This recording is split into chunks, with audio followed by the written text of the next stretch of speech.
haven't spoken for almost 2 years. Bago siya kasi sumagot, ay pinag-isipan niya talaga. Sa aking paningin, sa kanyang body language, ay Nagbasa ka pa ng body language? Nagbasa ka pa ng body language, daughter, hindi mo alam kung paano bigkasin? Body language pa? Ang ina, sigurado mali yung basa mo dahil tanga ka. Ano ka ba naman, Claire Castro, bo? Suko na ako, ayoko na sa'yo. Claire Castro, ang hirap mong kalaro.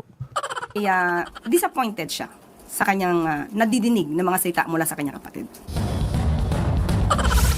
O, anong masasabi mo, Katrina, Maricel Halili, sa like father, like daughter?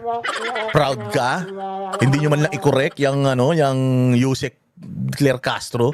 Yusek, can you spell daughter? Pag nilagyan niya ng H, i-correct nyo naman. Pag ganyan, nagkakalat, nagtatae, i-correct nyo naman. By the way, Yusek Claire Castro, it's not pronounced as daughter. It's pronounced as daughter.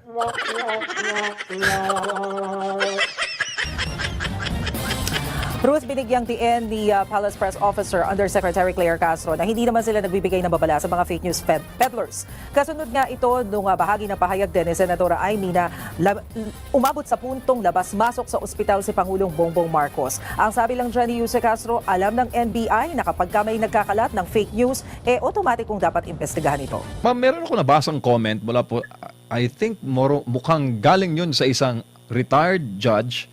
Nanawagan siya na huwag daw bigyan ng pagkakataon ng VP Sara na madiskaril yung kanyang 2028 presidential run. Mas mabuti raw na mag-resign siya ngayon, ipaliwanag sa taong bayan, maintindihan naman daw siya para hindi maharang ng kung sakaling matuluyan talaga ng impeachment yung kanyang pong possible na pagtakbo. Anong masasabi mo doon, ma'am? MJ, yan ay kinonsider sa mga scenarios na napapag-usapan sa kampo ng Vice Presidente. Noong una ako pabor for resignation, pero nung narinig ko na sinabi niya na bakit ako magre-resign, wala akong ginawang masama. Pangalawa, ano na lang ang sasabihin ng mandato na binigay ng taong bayan sa akin. And then after that meeting, napag-usapan rin na pag nag-resign siya, she will be an ordinary private person. You think this administration will stop persecuting her? Mahirap yon kasi nakita naman natin whole of government approach ang ginagawa nitong administrasyon na ito. So, yun ang ordinaryong tao, pribado, sinisikil ka, yung vice presidente na nag-resign, sisikilin rin yan. So, you might as well fight it out. Kaya nga, ang sabi niya, yung prepare for a bloodbath. And I think enough has been said about her abilities, about her sanity. I think it's time that she really faces the impeachment court and come what may. Mahirap, pero yun ang paraan para pakita sa taong bayan, wala akong ginawang masama. Opo, tsaka political drama itong mangyayari ngayon, ma'am. Pag nagkaroon po ng pagdinig sa Senado, kaugnay po sa impeachment ni VP Sara Duterte. Pero yun naman din talaga ang hiling ng kanyang mga abogado. Very confident, ma'am. Tsaka anong masasabi mo doon, ma'am, sa mga lumalabas po na articles of impeachment laban sa bise? Matibay ba, ma'am? Based po sa inyong analyzation bilang pong political strategist and political analyst. MJ, mahina. Mahina kay Madriaga on the count of the artwork, the check, the association. Mahina sa COA dahil hindi pa naman yun final and executory. At may pinapagawa akong study sa opisina na lumalabas. Maraming pending na ano yung ND? I forgot the term. Na hindi na babayaran, na hindi nababalik ang pondo. In fact, lumolobo ng lobo yon. Ang pinakamalobo ay sa Office of the President. So, carried from various administration. May right si BP sa Supreme Court. Maling-mali ang SALN at ang AMLAC dahil ang basihan ng AMLAC ay yung SALN ng 2007 hanggang 2026. Hindi impeachable officer ang vice mayor at ang mayor, so dapat ang kinalkula lang doon ay 3 years. Kaya makikita mo yung narrative na gusto nila, may ill-gotten wealth siya kasi magmula vice mayor hanggang vice president, lumaki, nagballoon ang kanyang pag-aari. Pag tinignan mo yung salin, hindi nga nila tinignan yung assets. Ang tinignan lang nila, cash on hand at cash on bank. Tapos, relate na nila sa AMLAC. Ano ang mali dun sa AMLAC? Transactions ang tiningnan. Pinoint out na yan ng mga ordinaryong teller at bank managers. Hindi transactions ang tinitingnan mo. Yung end of the day, magkano ang naiiwang pondo sa bangko, no? Mali rin yung doon sa conditional threat, no? May insinuation pa doon na yun ang naratibo nila. She is not fit to be a leader. She is not fit to be president. She is not sane. Imagine coming up with that declaration na based dun sa video, binigay daw sa psychiatric division ng NBI at sinabi she is not fit to govern. I mean, without naming who, without showing the psychiatric record, I mean, these things, sa tingin nila, tanga ang Pilipino. Kaya nga ako nagpapasalamat kahit hindi linalabas ng mainstream media, ng ibang mainstream media, na andyan ang social media. At natutuwa ako sa bawat tapon ng House Justice Committee, ang taong bayan ang nagsasaliksik. Ang taong bayan ang tumitingin. Tama ba ito? Parang mali ito. 'Di ba? So, nakakapagtaka na sa uri ng chairperson ng House Justice Committee, hindi niya yun nakikita. Alam mo, ang nakakapikon pa dyan, she comes up with an opening statement that comes up with conclusions based on speculations. Mahirap naman yun, abogada siya, dapat alam niya na ang basihan ng iyong mga sinasabi ay ebidensya.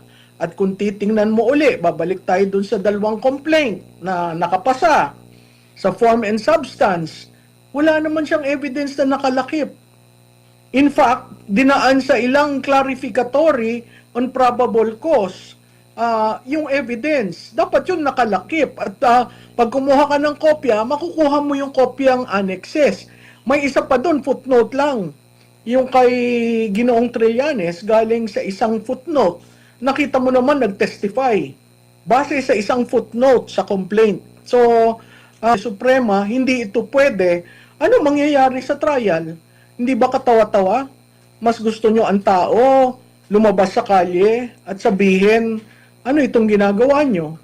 So, siguro doon lumalabas na mahalaga pa rin ang bicameral na legislative kahit maraming taong galit sa Kongreso dahil may counterbalance na mangyayari dun sa ginawa ng House of Representatives. Ma'am, ang pinakamalakas daw na basihan is yung pagbabantaraw ni VP sa presidente. Ulitin ko, Bersamin, okay? Ilaglag mo na si Marcos Jr. Matanda ka na. Okay? Huwag mo nang antayin na mamatay ka. Mamatay ka nang hindi mapuslan ang mukha mo. Mamatay ka dahil who knows. Okay? Yes, blurry but yeah, loud and clear. Basta pagpasensyahan nyo na yung ang importante para lang tayong radyo. All right, magandang umaga, Pilipinas. Okay. So, Bersamin, ikaw, alam mong mali, pero sinunod mo pa rin. Sabi ko nga, naintindihan ko dahil executive secretary ka, wala kang nagawa, pero dapat inilaban mo yung tama. Dahil abogado ka, nanumpa ka sa taong bayan para ipatupad ang batas, ang dating presidente na inappoint ka rin, na hindi ka tinratong hayop, hindi ka tinratong baboy, tinrato kang tao, pero binaboy mo kasama si Bangag ang Pangulong Duterte. Yun talaga nakagalit palangga, kaya nga hindi na, di ba si Inday Sara nagsalita ngayong araw na baka na o parang I hope magkaroon pa ng election sa 2028. Kasi hindi talaga nila pauupuin ang mga Duterte. By hook or by crook, gagawa sila ng paraan para hindi makaupo ang mga Duterte kasi mananagot talaga sila. Dahil literal talaga na inutos ni Bangag na isakay na si Marcos, Pangulong Duterte sa eroplano. Lahat managot, pati may-ari ng eroplano, lahat ng kasabwat, dapat managot sila, mga kababayan. Then, ngayon, kaya nga, di ba, ang impeachment ni Inday Sara, hindi yan galing sa mga Congress lang. Utos talaga ni Lisa Tanas at ni Bangag yan. Ganon ka-demonyo ang Marcos Jr. Kaya kanina naputol tayo, sabi ko, Amy Marcos, itigil mo na yung kadrama-drama mo, ang dami mong mga hearing-hearing, ang dami mong kaputang inahan.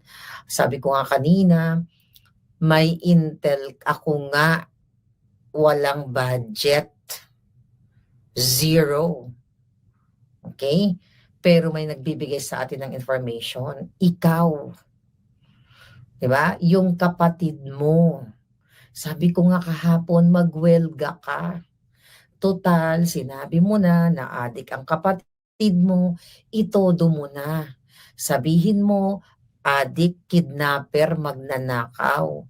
Sabihin mo yan, mag-rally ka kung mahal mo si Inday Sara, kung mahal mo si PRRD, ikaw ang mamuno para tanggalin ang kapatid mo.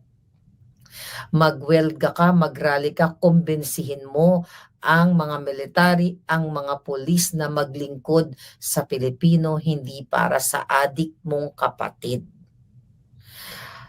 Harap-harapan, malinaw pa sa sikat ng araw na kinidnap si PRRD.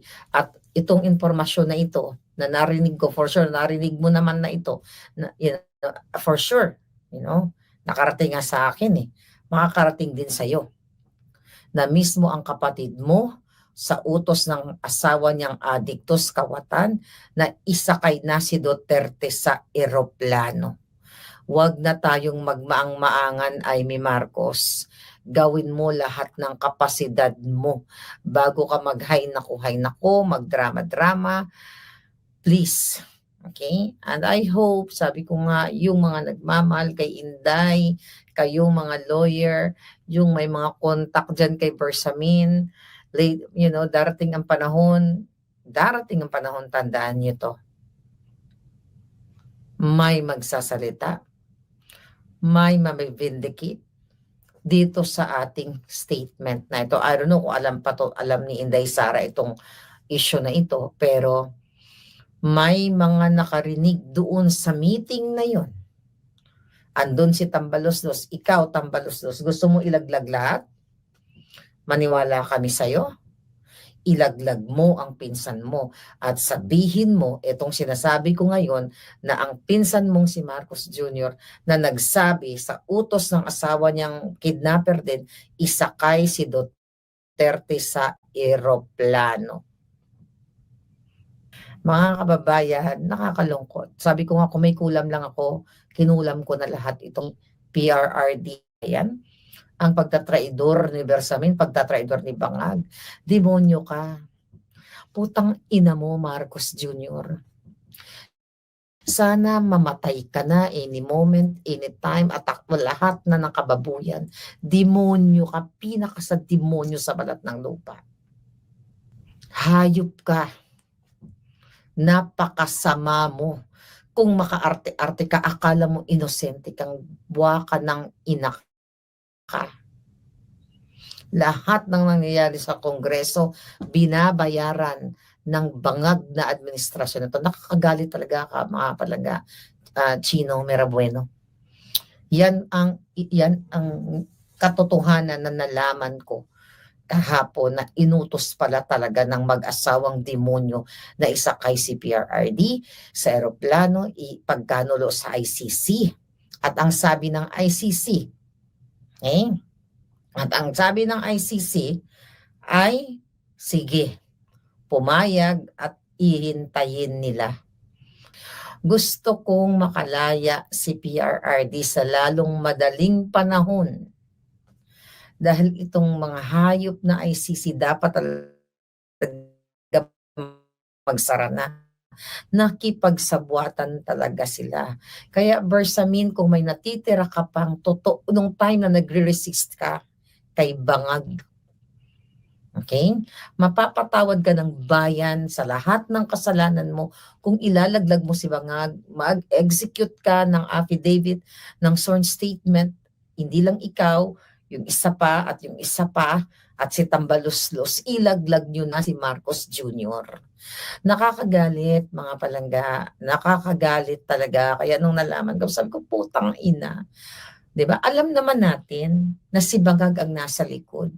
Pero hindi natin alam. Ngayon lang nyo lang nalaman na sinabi na mismo, sabi ni Bangag, isakay nyo na yan sa eroplano, isakay na sa eroplano si Duterte. Kahit na sinasabihan siya ni Bersamin na wag kasi labag sa batas, hindi ganyan ang proseso. Pero tinuloy pa rin nila ni Bangag Jr. Talagang kasabwat yung ICC. Kaya nga I hope talagang, sabi ko nga, kayo, okay, itodo mo na at hikayatin mo pa yung ibang mga nandoon sa meeting na yon. At saan kayo nag-meeting? Tambaloslos? Sa Polo Club. Doon daw po sila nag-meeting. Doon sila nag-usap nung time na pinakikidnap si PRRD. Yan, Tambaluslos. Magsanib puwersa kayo ni Amy versus Liza Tanas-An Bangag. Kung totoo itong drama ninyo, okay, na ginigipit ka ng pinsan mo, ginigipit ka ni Remulla. Kung totoo ito, ilaglag mo na ngayon, mag-sign ka na, mag-execute ka na. Pero kung hindi mo gagawin yan, hindi kami maniniwala sa iyo. Kaya alam nyo, deserve talagang ipahukay si Senior. Sa ginawa mo, Marcos Jr. Sa ginawa mo, Liza Tanas. Nakikita ko sa bolang kristal ko na higit pa ang mararanasan nyo sa lahat ng kademonyuhan nyo sa PRRD at sa taong bayan na ninanakaw nyo ang pera para ipangbayad sa mga sekretaris, undersekretaris, sa lahat ng mga kasabwat ninyo. Nagpapasalamat ako dahil noong ako ay nag-announce na tatakbo akong Pangulo, yung lahat ng mga supporters galing 2016, 2019, 2022, nandyan pa rin sila lahat. Solid na naniniwala at nagtitiwala. So, yun yung unang pagpapasalamat ko. Yung pangalawang pagpapasalamat ko ay yung kanilang suporta sa akin ngayon na humaharap sa impeachment na gawa-gawa ng House of Representatives. At syempre, sinusuportahan ng iba pang mga senators ay merong mga kababayan natin na lumalabas na, nagpipiket na, pinapahayag na nila publicly yung opposition nila sa impeachment. Nagpapasalamat ko sa kanila. Pero base din sa discussion namin kanina ni Pangulong Duterte, lahat ng mga nangyayari sa buhay ng isang tao ay sinulat yan ng Diyos. So kung ma-impeach ako, yan ay sinulat na ng Diyos. Kung hindi man ako ma-impeach, see you sa 2028.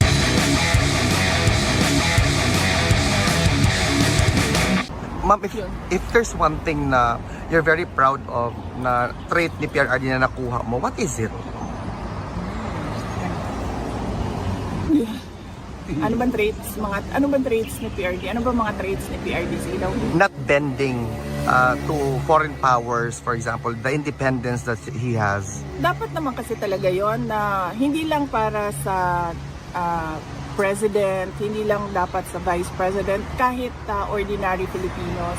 It is enshrined in our constitution, no, that we should have an independent foreign policy na hindi kinikilingan o hindi pinapaboran ang kahit sino except ang interest ng Philippines and the Filipino people.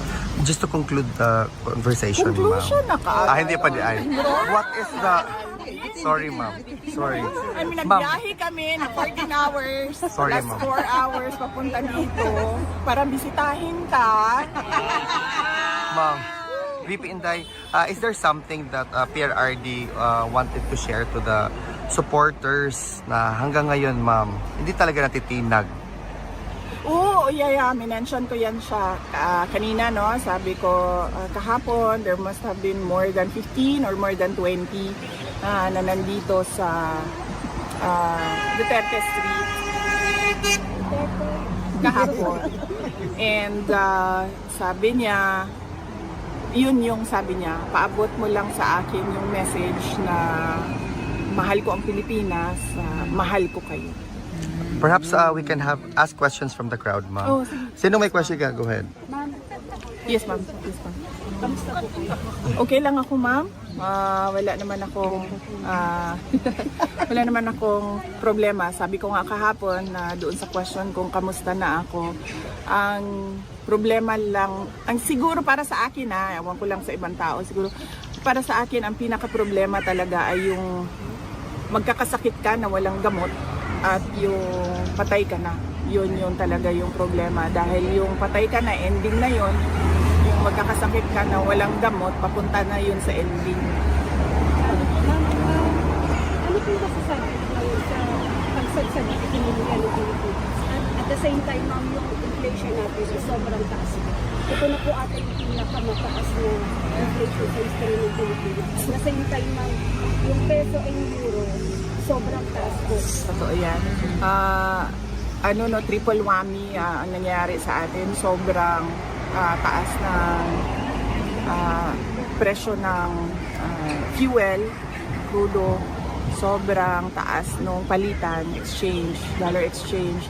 Sobrang taas nung inflation. Sa akin lang, kung hindi man kaya tulungan ng administrasyon, ng gobyerno, lahat, dapat tulungan nila yung mga pinaka nasa ilalim na hindi na talaga nila makaya kahit man lang yung simpleng pagbili ng pagkain. Kasi ang problema kasi kapag yung mga wala din silang mapuntahan, wala silang recourse, ang kinakatakutan natin, they will resort to crime and violence. Yes. Na ayaw natin na mangyari. Ano po sa tingin nyo ang magiging balakid or hadlang kung sakali hindi nila makuha yung 106? Bakit po? Well, pag hindi nakuha yung 106, yung 60-day constitutional ground. Kasi kailangan mag-decide ang Kongreso within 60 days. Okay. Yun yung linagay ng konstitusyon para matapos yung impeachment. So, tapos may dumadating na naman na CNG adjournment. Ricky, alam mo yan, yung CNG Opo. adjournment Yes, ng ma'am. Vacation. Oo. parang June, di ba? June po. June, tapos mahaba na yan. Ang balik na 30 July, sa ng SONA. July para sa SONA. Oo. So makikita mo, yun yung mga triggers na matatapos ba nila yung decision within 60 days. Ang sense ko dyan, hindi ka agad kahit na sinabi ni Senate President Toto na ang forthwith niya the following day. Maraming pending na kaso sa Supreme Court. Kailangan madesisyonan bago sila mag-hearing, no? Pwede sila mag-hearing, habang nag-hearing, i-hold nila in abeyance yung decision katulad sa COA. Hindi naman final yon. Katulad sa AMLAC, 'di ba? Tinaas na yon sa House sa Supreme Court katulad ng testimonya ni Madriaga. So, maraming pending na tingin ko yung 60 days malalampasan at dahil doon hindi matatapos ang impeachment. Wow. Okay. Oo, what a twist, ha? So Miss Malu, just to clarify, just to make sure that I understood you. If Congress doesn't muster the 106, kailangan aabutin pa yan ng 60 days para po... Hindi, Ang dalawang 60 days yun eh. 60 days upon referral, yung Okay. nung complaint. Okay. At saka 60 days ng trial. Okay. Yun yung nasa sa Ligang Batas. Oo. Klarado na may... So maraming mangyayari sa plenaryo Oo. na yung mga batikan sa legislative rules might probably invoke that. Pero ako gusto ko nang matapos sa House at mag-trial. Ayun, you're in favor, ha? Gusto niya umakyat sa Senado. Sa Senado, nang matapos na kasi kung makikita mo, pag kinumpare mo yung first impeachment at itong second impeachment, may consistent na legislators na pumirma tapos ngayon sponsor nitong committee report. Meron pa ring isang balita, pirmahan na lang daw. Hindi pwede yon dahil base sa ruling ng Supreme Court, kailangan magbotohan sa plenaryo. Bagong botohan na naman. Kasi sa politika, ganyan talaga yan, no? Lalo pati sa run-up to the 2028 presidential elections na alam naman natin na lahat na sabi ko nga, presumptive candidate na ako. And ang politika ay madumi talaga yan.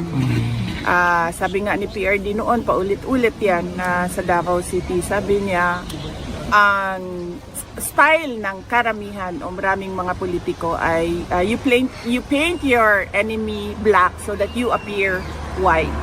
So that pag mukha siyang madumi, mukha kang malinis kahit hindi naman totoo ikaw na malinis, no? So yan yun, una, madumi talaga ang politika. Pangalawa, kailangan maging matuto mag-discern ang mga Pilipino sa mga nakikita nila sa social media, particularly because pwedeng ma-manipulate ang information na lumalabas sa social media. Tulad ng mga troll farms na naririnig ninyo, totoo yun, yung mga troll farms, no, na meron talagang negosyo na gano'n. Bahagya naman nagkaroon ng tensyon sa pagitan ng House Prosecution Panel at ng defense team ni Vice President Sara Duterte sa isinagawang pre-trial conference ngayong araw sa Senado.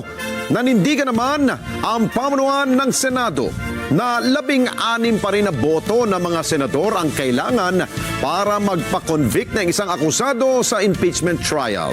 Umarangkada na ngayong araw ang pre-trial conference para sa impeachment trial ni Vice President Sara Duterte. Present ang mga miyembro ng prosecution panel mula sa House of Representatives sa pangunguna ni Batangas Representative Jervil Luistro. Maaga ring dumating ang defense team ni VP Sara sa pangunguna ni Attorney Michael Poa. Mismong si Senate Secretary at Clerk of Court Renato Bantug ang nag-preside ng preliminary meeting. Kasamang pinag-usapan ang stipulation of facts, simplification of issues, at marking of evidence upang mas maayos ang gagawing paglilitis sa July 6.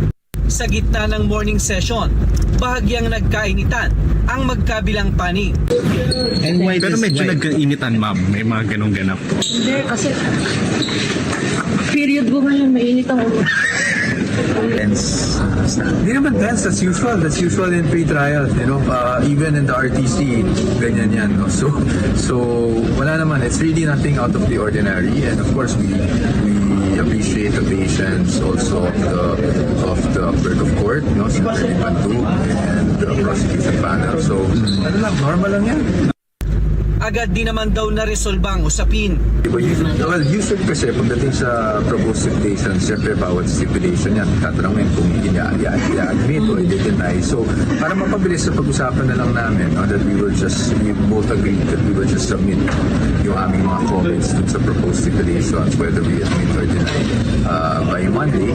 And then, yun naman ang narinig committee order. At I think it's a good compromise para mapabilis na rin po yung proseso.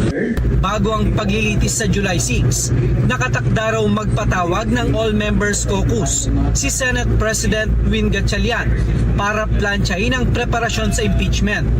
Nanindigan naman si Gatchalian na 16 na boto o 2/3 ng 24 na mga senador ang kailangan para mag-convict sa impeachment trial.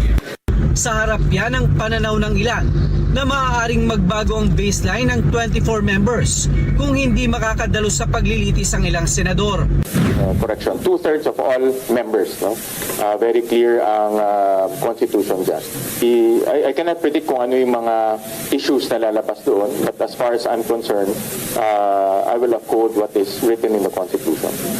Tumanggi namang magkomento si Gatchalian sa umano'y plano ng majority bloc na ihalal si Senator Chis Escudero bilang presiding officer sa impeachment trial. I don't want to preempt our discussion, so magkakaroon kami ng discussion dyan. Pag-uusapan muna, pag-uusapan. I cannot preempt kung ano yung magiging discussion. What say you, sir? You want to preside? We will discuss. We will discuss. But right now, as it stands in the rules, I will preside. Kahapon, mismong si Senator Panfilo Lacson ang naghayag ng umano'y usapan nila na ihalal si Senator Escudero bilang presiding officer ng impeachment court sa muling pagkukonbin nila sa July 6. Paliwanag ni Lacson, ikinukonsidera nila ang pagiging abogado ni Escudero at ang experience nito sa impeachment trial. And si Senator Win mismo, Senate President Pin ang nagsuggest din nun. Sir, sorry yun ba, kasama ba yan sa negosasyon ng paglipat ni Senchis? No. Kami yun, nag-usap. Para lang maging smooth. Kasi alam nyo, pag ikaw nagpipreside, kailangan talaga meron kang hindi basic knowledge sa law, yung rules of court.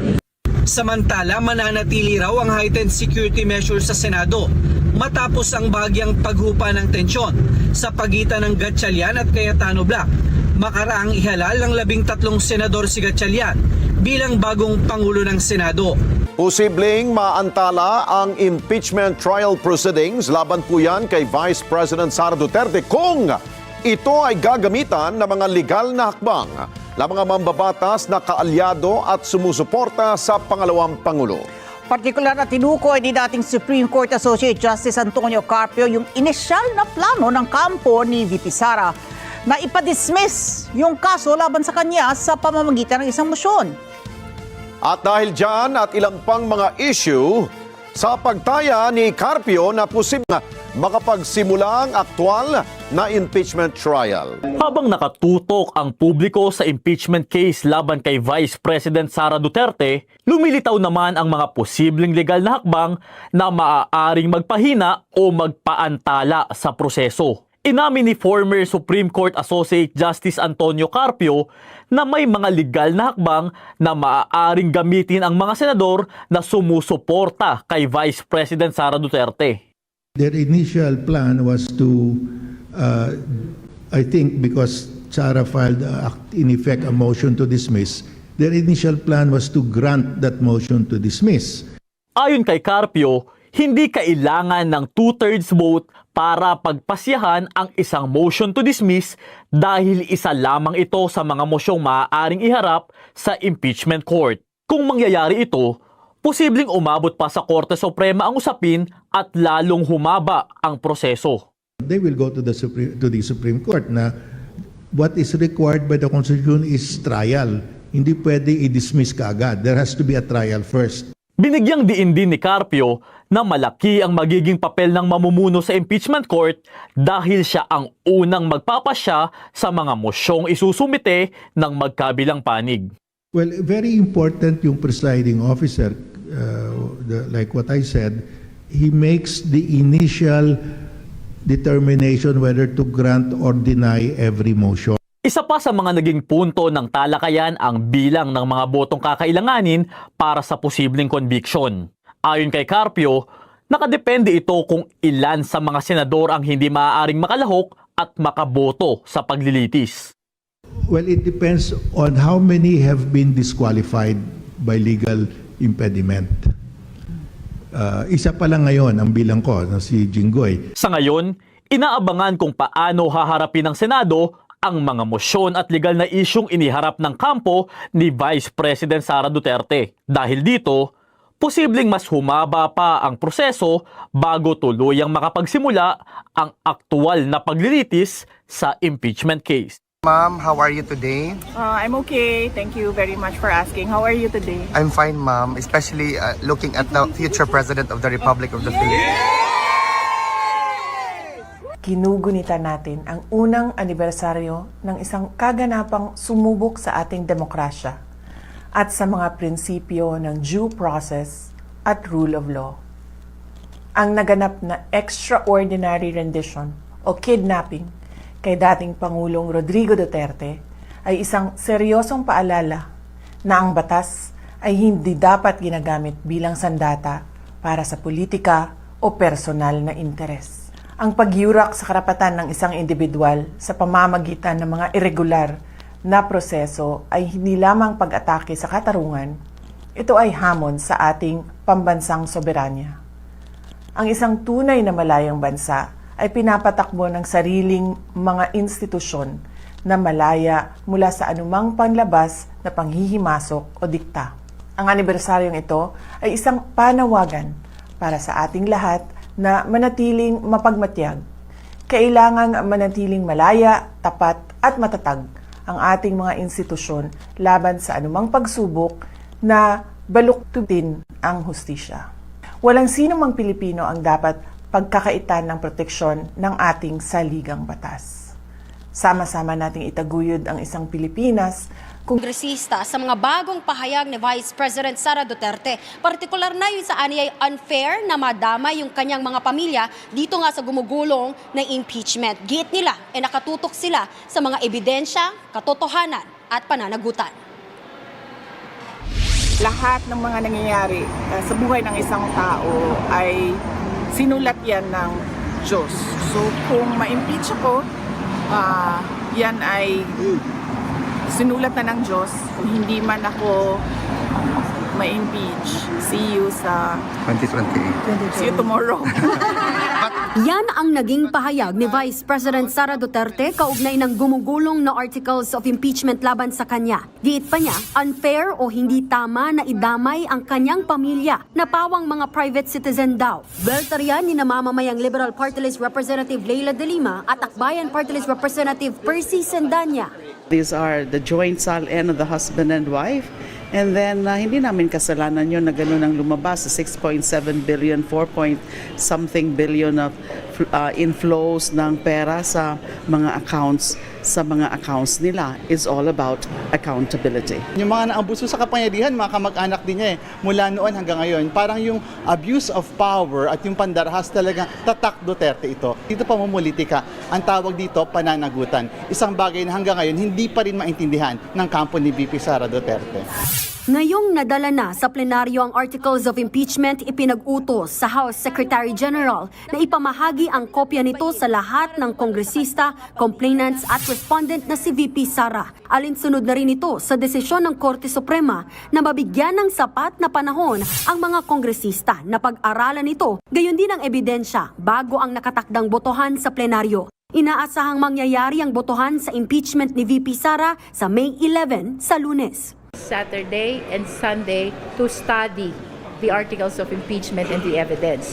For me, I submit that this 4 days is enough to comply with the reasonable period required in the Supreme Court decision. Sa kabila niyan, iginiit ni National Unity Party o NUP Chairman at House Deputy Speaker Ronnie Puno na nasa 60% o higit 30 miyembro ng kanilang partido ang bobotong ma-impeach si VP Sara. Bagamat hindi pa naman ito final dahil nagpapatuloy pa rin daw ang konsultasyon ng ibang miyembro sa kanilang constituents. Sinama na nga sa calendar of business yung committee report tungkol doon sa impeachment ni VP Sara at sa Lunes nga na botohan nagkakasundo yung ilang mga mambabatas na posibleng umabot sa halos 200 na mga kongresista ang bobotong i-impeach si VP Sara. Habang umuusad ang impeachment proceedings sa mababang puluhan ng Kongreso laban sa pangalawang Pangulo, umaasa itong si Vice President Sara Duterte na matutuloy at magkakaroon pa rin ng eleksyon sa pampanguluhan sa taong 2028. Nagpasalamat din ang Vice Presidente sa mga Pilipinong sumusuporta sa kanya at sa kanilang pamilya. Madeline Villar Moratillo sa balita. I'm already a presumptive candidate because I declared my intention to run for the next presidential elections. We can only pray that there will be a presidential elections on 2028 and it will be honest, orderly, and peaceful. Ito ang sagot ni Vice President Sara Duterte kung handa na ba siyang maging susunod na Pangulo ng Bansa. Nagpasalamat na rin siya sa patuloy na suporta ng mga Pilipino sa kanilang pamilya. Sa gitna ng impeachment proceedings sa Kamara laban sa kanya, hindi umano siya nagpapa-apekto rito. Kung ordinary individuals lang naman yan, like ordinary Filipinos, pabayaan na natin yan, no? Kasi yan naman yung opinion nila, yan naman yung damdamin nila, hindi mo naman mapabago ang nararamdaman ng isang tao. But it is different siguro kapag congressman na yung nagsasabi or senator na yung nagsasabi. Kasi magtatanong ka, bakit sobrang sigurado ka na tapos na ito? Kahapon, unanimous ang naging boto ng House Committee on Justice sa impeachment report. Dahil rito, ang sunod ay ang pagtalakay na rito sa plenaryo ng Kamara. Sabi ni Bicol Saro Party List Representative Terry Ridon, kumpiyansa silang makakakuha ng kinakailangang 106 na boto o 1/3 ng mga miyembro. Na yung makakomment sa kanyang mga nalalaman kasi hindi ko alam kung ano yung alam niya. Nasa The Hague ulit si VP Sara para bumisita. Sama na si dating Pangulong Rodrigo Duterte. He looks well, he looks healthy, and wala naman siyang mga problema. Matatanda ang noong katapusan ng Abril sana pupunta sa Netherlands si VP Sara. Pero dahil sa late na umanong na ilabas ang kanyang travel authority, ipinagpaliban ito. At ngayong Mayo na lang siya nagpunta roon. VP Inday, the burning question is, how's the former President Rodrigo Roa Duterte? He's okay. Very chatty today. Mainly about politics. At least siguro mga 95% of the conversation was about politics. And then nagsabi siya na ang mensahe niya ay mahal niya ang Pilipinas, mahal niya kayo. Yes. Thank you, ma'am. Ma'am, a little bit of politics lang, ma'am, na question. What is your reaction to the statement of individuals, particularly those detractors, ma'am, no, involving all of your families sa impeachment complaint hurled against you? Well, I think it's unfair dahil hindi naman sila Vice President and hindi naman sila ini-impeach. And tulad ng mga asawa at mga anak din ng mga congressman, they have the right to privacy, being ordinary individuals and private citizens. VP Inday, what is your opinion doon sa mga really brave na congressman natin katulad kay Congressman Leviste at Congressman Miao Barzaga na they are very vocal and unapologetically blunt and direct sa kanilang mga statements, ma'am, about the current government? Well, pareho kami. Pareho tayong lahat ng nararamdaman tulad ng mga nararamdaman nila. At we applaud their courage to speak up kahit na alam nila na babalikan sila ng administrasyon kung hindi man in cases, posibleng mga threats or mga iba pang pananakot. VP, a lot of Filipinos are saying that there's a lot of mind conditioning right now being put on different social media platforms to confuse the Filipinos about your hard work as a government official, ma'am. What is your message to those who are trying to paint you black in the Filipinos' point of view? Okay, unang-una kasi sa politika, ganyan talaga yan, no? Lalo pati sa run-up to the 2028 presidential elections na alam naman natin na lahat na sabi ko nga presumptive candidate na ako and ang politika ay madumi talaga yan. Sabi nga ni PRD noon paulit-ulit yan sa Davao City, sabi niya ang style ng karamihan o maraming mga politiko ay you paint your enemy black so that you appear white. So that pag mukha siyang madumi, mukha kang malinis kahit hindi naman totoo ikaw na malinis, no? So yan yun, una, madumi talaga ang politika. Pangalawa, kailangan maging matuto mag-discern ang mga minamanipulate yung information na lumalabas. Ma'am, alam ba ni PRRD ang mga... Hindi ko sinabi, huwag ninyong banggitin sa kanya. Hindi ko binanggit sa kanya ang impeachment at hindi ko binanggit sa kanya ang mga nangyari sa House of Representatives. So, hindi niya alam na merong pangalawang posibleng impeachment na mangyayari. Kasi sa tingin ko, hindi na niya kailangan malaman ang mga ganyan na klase na bad news. Kasi wala din naman yung value sa kanya. Nandoon naman siya sa loob. Ang mangyayari lang doon ay mag-iisip siya. Tapos mag-overthink siya. Siya lang mag-isa. Hindi siya karapat-dapat para sa isang 81-year-old. Dapat ang alam lang niya ay yung mga happy na mga bagay. Lalo pati nag-iisip tayo na baka nga dyan siya bawian ng buhay sa loob, no? Dyan siya mamamatay sa loob ng detention. So dapat yung maaalala niya at naiisip niya ay yung mga masasayang bagay, hindi yung mga kalokohan, korupsyon at abuso ng mga congressman at iba pang politiko kasama na ang administrasyon. VP, were you able to convince PRRD na magpa-physiotherapy today? Hindi mainly kasi politics yung napag-usapan. So hindi namin napag-usapan yung physiotherapy, pero kinamusta ko siya sa pagkain. Sabi ko, masarap na ba yung pagkain at nagbibigay ba sila ng Filipino dishes? Sabi niya, meron daw mga binibigay na almost tastes like Filipino dishes, kasi sinabi ko sa kanya na right niya yon as a detainee ang culturally appropriate food. And then he said na meron naman na parang lasang Filipino dish. And then sabi niya, wag na kayong mag-alala kasi sabi niya, nakain ko na lahat ng gusto kong kainin noon. At sabi ko, nag-serve ba sila ng munggus sa iyo?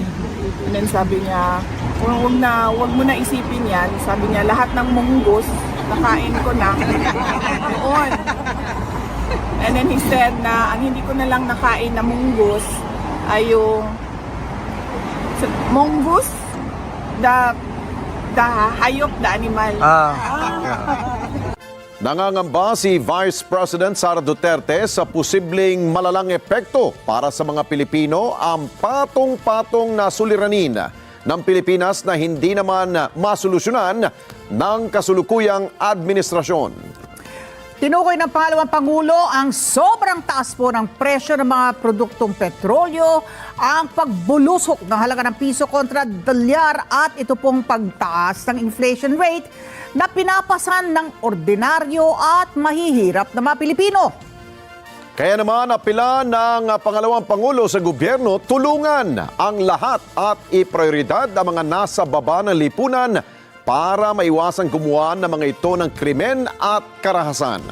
Kunin natin ang live report ni Madeline Villar Moratin. Sa Alex, ang panawagan nga ni Vice President Sara Duterte ay matulungan ng gobyerno lahat ng sektor, partikular yung mga nasa ibaba ng lipunan sa gitna ng nararanasang krisis dito sa bansa. Nababahala na si Vice President Sara Duterte sa triple whammy na nararanasan anya ng bansa ngayon, epekto ng sobrang taas na presyo ng mga produktong petrolyo, pagsadsad ng halaga ng piso at pagtaas ng inflation. Kung nitong nakaraang magkakasunod na linggo ay nagkaroon ng rollback sa presyo ng langis, muli na naman itong tumaas ngayon. Habang ang inflation mula sa 4.1% noong Marso, halos doble ang itinaas ngayong Abril na pumalo sa 7.2%. Ang palitan naman ng piso kontra dolyar umabot na sa halos 62 pesos. Kaya ang apela ni VP Sara sa gobyerno, tulungan lahat ng mga Pilipinong nasa pinakababa ng lipunan. Sa akin lang, kung hindi man kaya, tulungan ng administrasyon, ng gobyerno, lahat, dapat tulungan nila yung mga pinaka nasa ilalim na hindi na talaga nila makaya kahit man lang yung simpleng pagbili ng pagkain. Ang mga ito anya ang dapat na mas prioridad ng gobyerno. Kasi ang problema kasi kapag yung mga wala din silang mapuntahan, wala silang recourse, ang kinakatakutan natin, they will resort to crime and violence na ayaw natin na mangyari. Giit naman ng Malacanang may mga ginagawa ang pamahalaan. Hindi lang umano ito nakikita ni VP Sara na palaging nasa bakasyon. Unang putok pa lamang po sa Middle East, February 28, nag-utos na po ang Pangulo kung paano matutulungan at marirepatriate ang mga kababayan nating Pilipino na mga OFWs sa Middle East. Unang araw pa lamang po yan, habang ang Vice Presidente ay nasa ibang bansa noon. So yun po kasi ang nagiging problema sa isang opisyal na lagi pong nakabakasyon, hindi po niya nalalaman kung ano po ang nagiging programa ng gobyerno. Nagbabala rin si VP Sara laban sa mga troll farms at online operations na ginagawa umano para sirain siya kasabay ng nalalapit na 2028 presidential elections. Sa lahat ng matunog na pangalan sa presidential elections, si VP Sara pa lang ang nagkumpirma na tatakbo siya. Si dating Vice President at ngayon Naga City Mayor Leni Robredo at Senator Raffy Tulfo nagpasabi na hindi sila tatakbo sa pagkapangulo. Alam naman natin na lahat na sabi ko nga presumptive candidate na ako and ang politika ay madumi talaga yan. Sabi nga ni PRD noon paulit-ulit yan sa Davao City, sabi niya ang style ng karamihan o maraming mga politiko ay you paint your enemy black so that you appear white. So that pag mukha siyang madumi, mukha kang malinis kahit hindi naman totoo ikaw na malinis. Payo naman niya sa publiko, maging mapanuri sa mga nakikita sa social media. Kailangan maging matuto mag-discern ang mga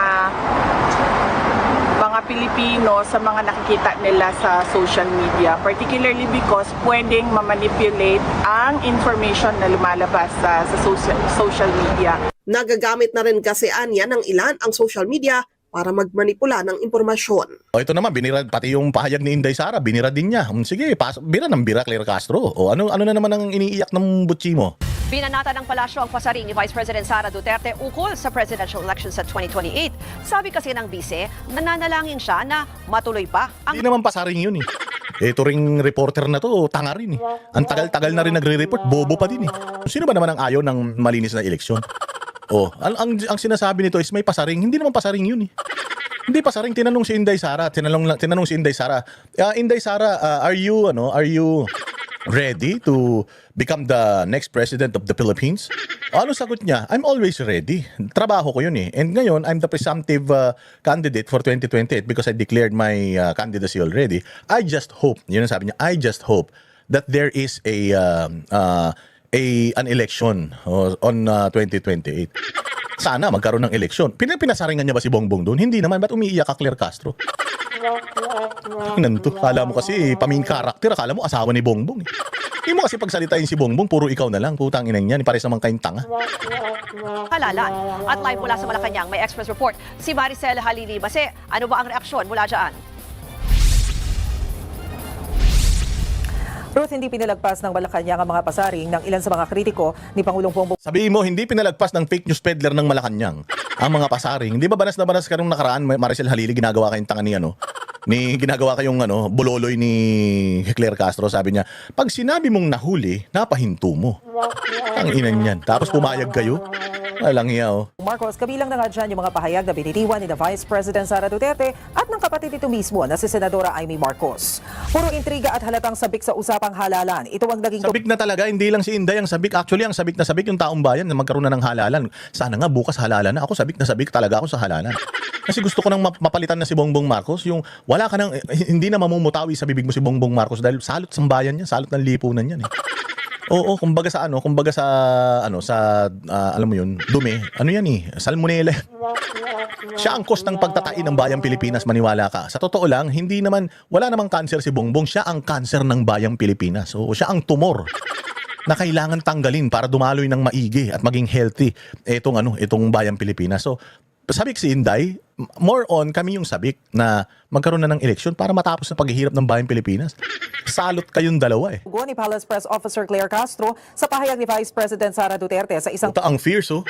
Ang fierce. Kala mo hindi nagpi-fake news ang gaga oh. panayam niya sa The Hague. Tinanong kasi si VP Sara kung handa na ba siyang maging susunod na Pangulo ng Pilipinas. Tugon dito ni VP Sara, nananalangin siya na magkakaroon o matutuloy ang eleksyon sa 2028. Hangad din umano niya na ito ay maging tapat, maayos at payapa. Sa ngayon, maituturing na presumptive presidential candidate si VP Sara dahil nagdeklara na siya ng planong pagtakbo sa pagkapangulo sa 2028 sa gitna ng kinakaharap nitong impeachment complaint. Pero hirit sa kanya ni Jose Castro, kitang-kita na nangingiti ang bise habang sinasagot ang tanong. Marahil umano ay natatawa. Ay nang yan, chismosa yan.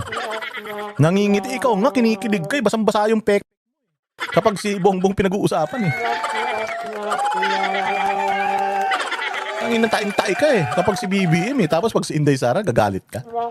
Ayop naman talaga tong babae na tong ngiting-ngiti. Pati yung pagngiti ni Inday Sara, apektado ka. Bawal nang ngumiti ngayon si Inday. Sobra ka naman. Ikaw may-ari. Bobo talaga eh, no? Pa rin siya sa mga sinasabi niya. Kita raw kasi ang kasabikan nito sa usapang halalan habang si Pangulong Marcos ay abala sa pag-aayos ng problemang dulot ng krisis sa Middle East. Yung pag-aayos dulot sa krisis, wala nga naayos.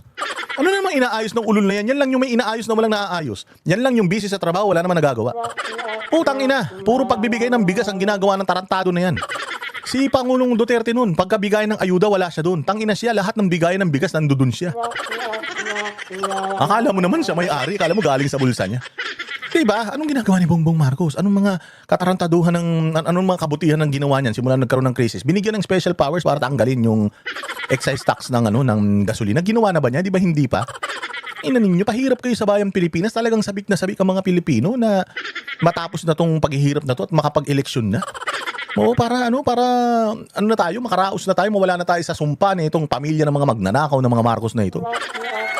Mga salot sa lipunan. Mga cancer ng bayan. O dapat talaga mawala na yun. So excited, yes, excited na si Inday. Excited na rin kami. Sabi ni Castro, abogada naman ang Vice Presidente kaya maiging pag-aralan niya muna ang laman ng konstitusyon. Narito ang pahayag ni Jose Castro. Ito ba ay like father, like daughter? Anong daughter? Anong daughter? Utang ina ka. Anong daughter? Walang daughter. Ang ina kang yabang-yabang mo, gusto mo sabihin si Inday Sara mag-aral ng konstitusyon, magbibing ka silang daughter? Daughter? Okay nang ina mo. Boba ka. Oo, wala kang para kang putang ina nagtapos sa pinakamababang paaralan ng pinakamababang paaralan. Anong daughter? Ulitin natin. Ito ba ay like father, like daughter? Daughter.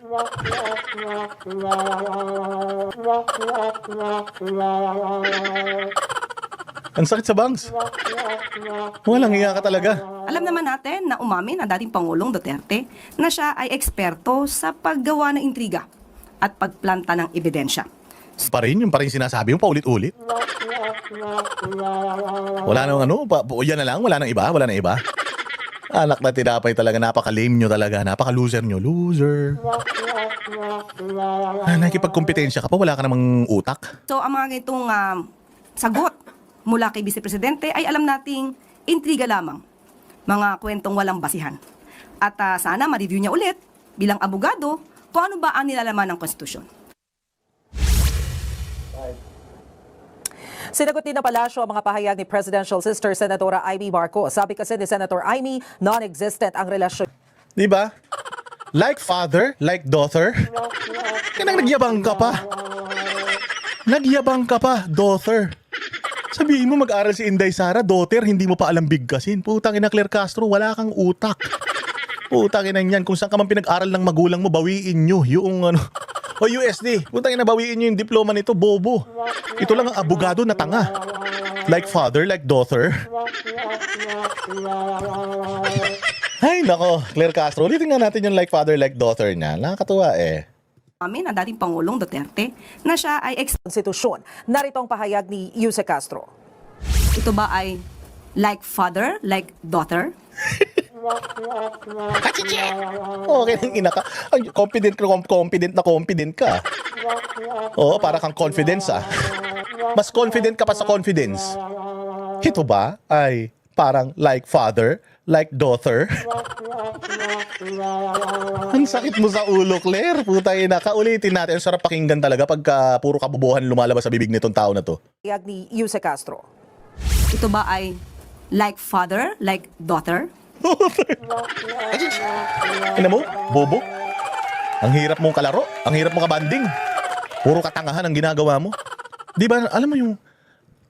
Hindi ko talaga maintindihan, no? O kung anong klaseng utak meron to. Burak talaga, eh, no? Like father, like daughter. Ano yan, si Dieter? Si Dieter Ocampo? Si daughter Ocampo ba yan? Ang inabopol. Ang saklap, no, na yung, alam mo yun, yung kaklase mo na sinasabihan kang inaasar ka ng kaklase mo tapos bungal-bungal siya. Kaya inaasar ka ng kaklase mo tapos tumai siya sa salawal niya.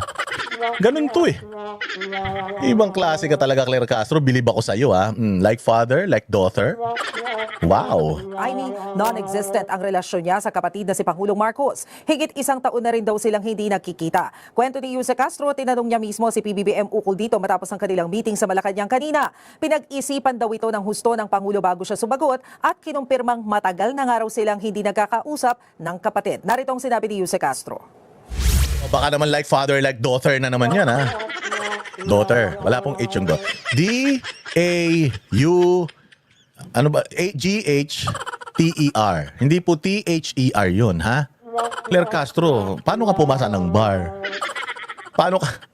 multiple choice ba ang bar exam? Di ba ang bar exam, essay type yan?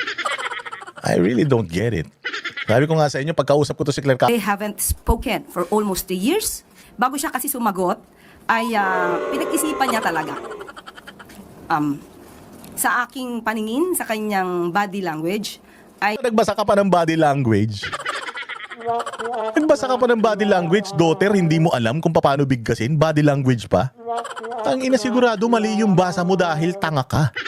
Ano ba naman, Claire Castro, Suko na ako. Ayoko na sa'yo. Claire Castro, ang hirap mong kalaro. Disappointed siya sa kanyang nadidinig ng mga salita mula sa kanyang kapatid.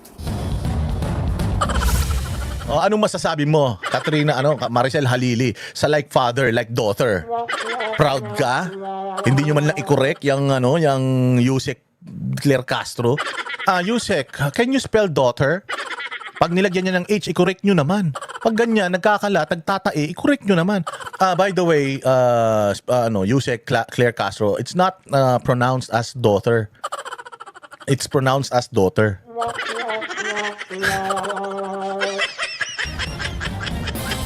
Ruth, binigyang diin ni Palace Press Officer Undersecretary Claire Castro na hindi naman sila nagbibigay ng babala sa mga fake news peddlers. Kasunod nga ito nung bahagi ng pahayag din ni Senadora Amy na umabot sa puntong labas-masok sa ospital si Pangulong Bongbong Marcos. Ang sabi lang dyan ni Yuse Castro, alam ng NBI na kapag may nagkakalat ng fake news, automatikong dapat imbestigahan ito. Ma'am, meron ako nabasang comment mula po, I think mukhang galing yun sa isang retired judge. Nanawagan siya na huwag daw bigyan ng pagkakataon ng VP Sara na madiskaril yung kanyang 2028 presidential run. Mas mabuti raw na mag-resign siya ngayon, ipaliwanag sa taong bayan, maintindihan naman daw siya para hindi maharang ng kung sakaling matuluyan talaga ng impeachment yung kanyang pong possible na pagtakbo. Anong masasabi mo doon, ma'am? MJ, yan ay kinonsider sa mga scenarios na napapag-usapan sa kampo ng Vice Presidente. Noong una ako pabor for resignation, pero nung narinig ko na sinabi niya na bakit ako magre-resign, wala akong ginawang masama. Pangalawa, ano na lang ang sasabihin ng mandato na binigay ng taong bayan sa akin. And then after that meeting, napag-usapan rin na pag nag-resign siya, she will be an ordinary private person. You think this administration will stop persecuting her? Mahirap yon kasi nakita naman natin whole of government approach ang ginagawa nitong administrasyon na ito. So, yun ang ordinaryong tao, pribado, sinisikil ka, yung vice presidente na nag-resign, sisikilin rin yan. So, you might as well fight it out. Kaya nga, ang sabi niya, yung prepare for a bloodbath. And I think enough has been said about her abilities, about her sanity. I think it's time that she really faces the impeachment court, and come what may. Mahirap, pero yun ang paraan para pakita sa taong bayan, wala akong ginawang masama. Opo, tsaka political drama itong mangyayari ngayon, ma'am, pag nagkaroon po ng pagdinig sa Senado, kaugnay po sa impeachment ni VP Sara Duterte. Pero yun naman din talaga ang hiling ng kanyang mga abogado. Very confident, ma'am. Tsaka anong masasabi mo doon, ma'am, sa mga lumalabas po na articles of impeachment laban sa bise? Matibay ba, ma'am? Based po sa inyong analyzation bilang pong political strategist and political analyst. MJ, mahina. Mahina kay Madriaga on the count of the artwork, the check, the association. Mahina sa COA dahil hindi pa naman yun final and executory. At may pinapagawa akong study sa opisina na lumalabas, maraming pending na ano yung ND? I forgot the term. Na hindi na babayaran, na hindi nababalik ang pondo. In fact, lumolobo ng lobo yon. Ang pinakamalobo ay sa Office of the President. So, carried from various administration. May right si BP sa Supreme Court. Maling-mali ang SALN at ang AMLAC dahil ang basihan ng AMLAC ay yung SALN ng 2007 hanggang 2026. Hindi impeachable officer ang vice mayor at ang mayor, so dapat ang kinalkula lang doon ay 3 years. Kaya makikita mo yung narrative na gusto nila, may ill-gotten wealth siya kasi magmula vice mayor hanggang vice president, lumaki, nagballoon ang kanyang pag-aari. Pag tinignan mo yung SALN, hindi nga nila tinignan yung assets. Ang tinignan lang nila cash on hand at cash on bank. Tapos, relate na nila sa AMLAC. Ano ang mali dun sa AMLAC? Transactions ang tiningnan. Pinoint out na yan ng mga ordinaryong teller at bank managers. Hindi transactions ang tinitingnan mo. Yung end of the day, magkano ang naiiwang pondo sa bangko, no? Mali rin yung doon sa conditional threat, no? May insinuation pa doon na yun ang naratibo nila. She is not fit to be a leader. She is not fit to be president. She is not sane. Imagine coming up with that declaration na based doon sa video, binigay daw sa psychiatric division ng NBI at sinabi she is not fit to govern. I mean, without naming who, without showing the psychiatric record, I mean, these things, sa tingin nila, tanga ang Pilipino. Kaya nga ako nagpapasalamat kahit hindi linalabas ng mainstream media, ng ibang mainstream media, na andyan ang social media. At natutuwa ako sa bawat tapon ng House Justice Committee, ang taong bayan ang nagsasaliksik. Ang taong bayan ang tumitingin. Tama ba ito? Parang mali ito. Diba? So, nakakapagtaka na sa uri ng chairperson ng House Justice Committee, hindi niya yun nakikita. Alam mo, ang nakakapikon pa dyan, she comes up with an opening statement that comes up with conclusions based on speculations. Mahirap naman yun, abogada siya, dapat alam niya na ang basihan ng iyong mga sinasabi ay ebidensya. At kung titingnan mo uli, babalik tayo dun sa 2 complaint na nakapasa sa form and substance, wala naman siyang evidence na nakalakip. In fact, dinaan sa ilang clarificatory on probable cause yung evidence. Dapat yun nakalakip. At pag kumuha ka ng kopya, makukuha mo yung kopyang annexes. May isa pa doon, footnote lang.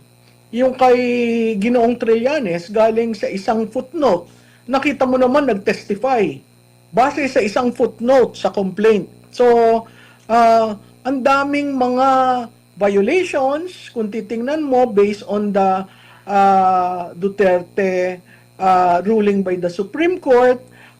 So, kailangan babalik ka ulit dun sa arbiter. Tama ba ito? So, hindi ko nakikita na ang Senado ay mag-forthwith na i-hear the following day. Kasi ang dami pang pending issues na kailangang i-resolve bago magkaroon ng trial. Kasi kung nag-trial ka at saka kalagit dahil may counterbalance na mangyayari dun sa ginawa ng House of Representatives. Ma'am, ang pinakamalakas daw na basihan is yung pagbabantaraw ni VP sa presidente. Ulitin ko, Bersamin, okay? Ilaglag mo na si Marcos Jr. Matanda ka na. Okay? Huwag mo nang antayin na mamatay ka. Mamatay ka nang hindi mapuslan ang mukha mo. Mamatay ka dahil who knows. Okay? Yes, blurry but loud and clear. Basta pagpasensya nyo na yung ang importante para lang tayong radyo. All right, magandang umaga, Pilipinas. Okay. So, Bersamin, ikaw, alam mong mali, pero sinunod mo pa rin. Sabi ko nga, naintindihan ko dahil executive secretary ka, wala kang nagawa, pero dapat inilaban mo yung tama. Dahil abogado ka, nanumpa ka sa taong bayan para ipatupad ang batas, ang dating presidente na inappoint ka rin, na hindi ka tinratong hayop, hindi ka tinratong baboy, tinrato kang tao, pero binaboy mo kasama si Bangag ang Pangulong Duterte. Yun talaga nakagalit palangga, kaya nga hindi na, di ba si Inday Sara nagsalita ngayong araw na baka parang I hope magkaroon pa ng election sa 2028. Kasi hindi talaga nila pauupuin ang mga Duterte.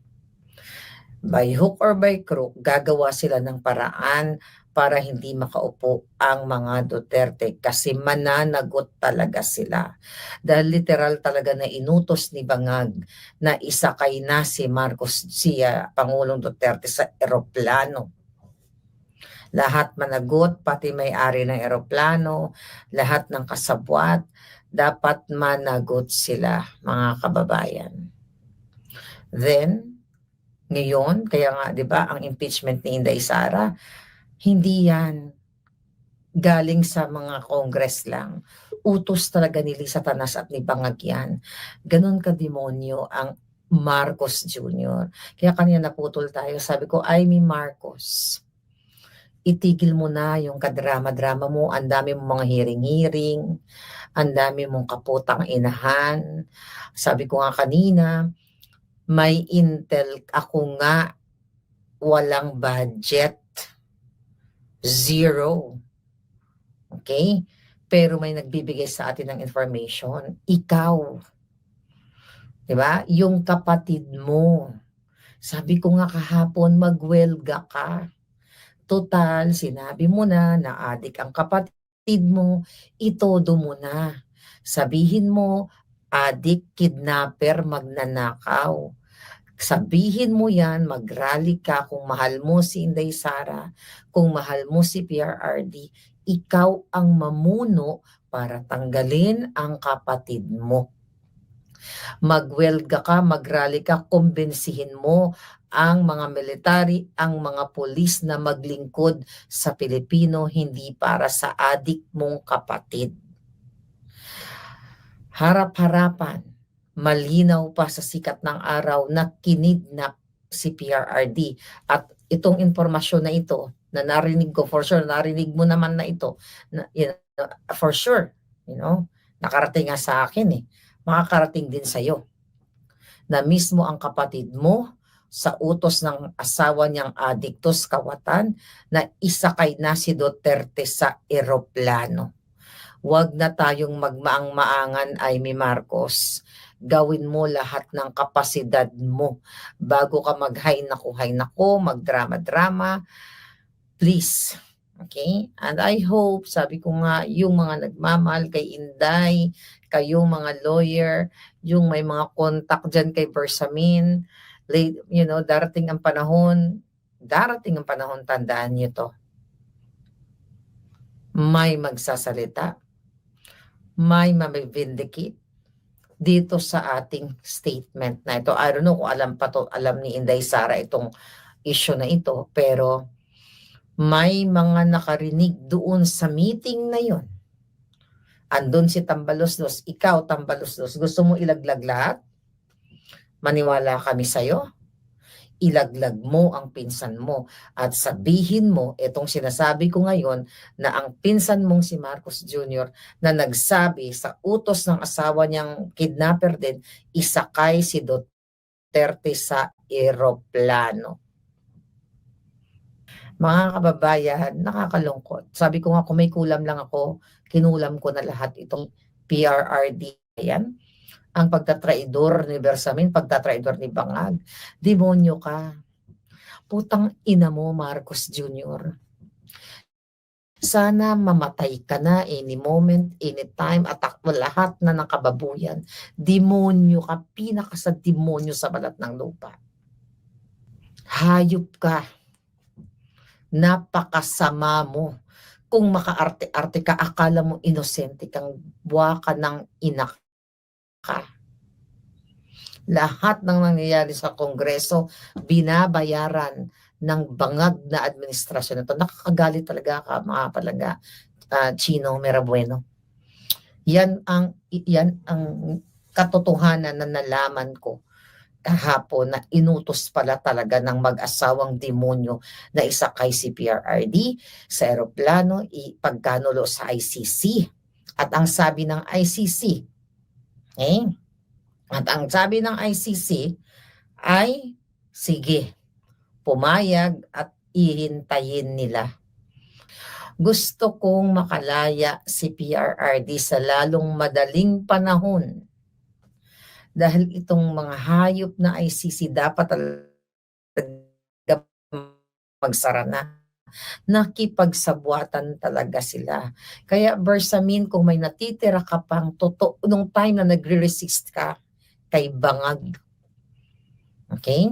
Mapapatawad ka ng bayan sa lahat ng kasalanan mo kung ilalaglag mo si Bangag, mag-execute ka ng affidavit, ng sworn statement, hindi lang ikaw, yung isa pa at yung isa pa, at si Tambaloslos, ilaglag nyo na si Marcos Jr. Nakakagalit, mga palangga. Nakakagalit talaga. Kaya nung nalaman ko, sabi ko, putang ina. Diba? Alam naman natin na si Bangag ang nasa likod. Pero hindi natin alam, ngayon lang nyo lang nalaman, na sinabi na mismo, sabi ni Bangag, isakay nyo na yan sa eroplano, isakay na sa eroplano si Duterte. Kahit na sinasabihan siya ni Bersamin na wag kasi labag sa batas, hindi ganyan ang proseso. Pero tinuloy pa rin nila ni Bangag Jr. Talagang kasabwat yung ICC. Kaya nga I hope talagang, sabi ko nga, kung naririnig tayo na, and walang magagawa pa si Inday sa ngayon hanggat hindi nag-execute ng affidavit. Please, mag-execute ka na. Itodo mo na to. Okay? Itodo mo na at hikayatin mo pa yung ibang mga nandoon sa meeting na yon. At saan kayo nag-meeting? Tambaloslos? Sa Polo Club. Doon daw po sila nag-meeting. Doon sila nag-usap nung time na pinakikidnap si PRRD.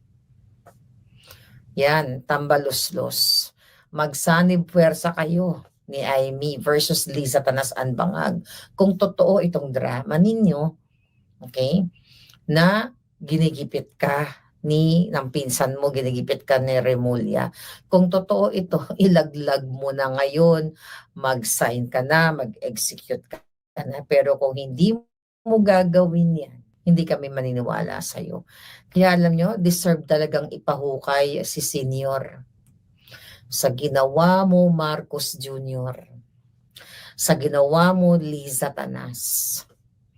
Nakikita ko sa bolang kristal ko na higit pa ang mararanasan nyo sa lahat ng kademonyuhan nyo sa PRRD at sa taong bayan na ninanakaw nyo ang pera para ipangbayad sa mga secretaries, undersecretaries, sa lahat ng mga kasabwat ninyo. Nagpapasalamat ako dahil noong ako ay nag-announce na tatakbo akong Pangulo, marami yung lahat ng mga supporters galing 2016, 2019, 2022 nandyan pa rin sila lahat. Solid na naniniwala at nagtitiwala. So yun yung unang pagpapasalamat ko. Yung pangalawang pagpapasalamat ko ay yung kanilang suporta sa akin ngayon na humaharap sa impeachment na gawa-gawa ng House of Representatives. At syempre, sinusuportahan ng iba pang mga senators ay merong mga kababayan natin na lumalabas na, nagpipiket na, pinapahayag na nila publicly yung opposition nila sa impeachment. Nagpapasalamat ako sa kanila. Pero base din sa discussion namin kanina ni Pangulong Duterte, lahat ng mga nangyayari sa buhay ng isang tao ay sinulat yan ng Diyos. So kung ma-impeach ako, yan ay sinulat na ng Diyos. Kung hindi man ako ma-impeach, see you sa 2028.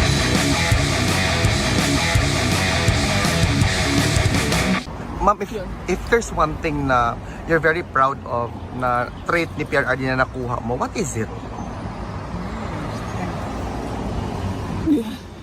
Ano bang traits ni PRD? Ano ba mga traits ni PRD sa ilaw? Not bending to foreign powers, for example, the independence that he has. Dapat naman kasi talaga yon na hindi lang para sa President, hindi lang dapat sa Vice President, kahit ordinary Filipinos. It is enshrined in our Constitution, no, that we should have an independent foreign policy na hindi kinikilingan o hindi pinapaboran ang kahit sino except ang interest ng Philippines and the Filipino people. Just to conclude the conversation, Conclusion na ka. hindi pa di. What is the... Sorry, ma'am. Sorry. I mean, nagbiyahe kami na 14 hours, Sorry, plus ma'am. 4 hours papunta dito para bisitahin ka. Ma'am, VP Inday, is there something that PRRD wanted to share to the supporters na hanggang ngayon, ma'am, hindi talaga natitinag? Oo, minention ko yan siya kanina, no? Sabi ko kahapon, there must have been more than 15 or more than 20 na nandito sa Duterte Street kahapon. And sabi niya, yun yung sabi niya, paabot mo lang sa akin yung message na mahal ko ang Pilipinas, mahal ko kayo. Perhaps we can ask questions from the crowd, ma'am. Oh, Sino may question ka? Go ahead. Yes, ma'am. Okay lang ako, ma'am. Wala naman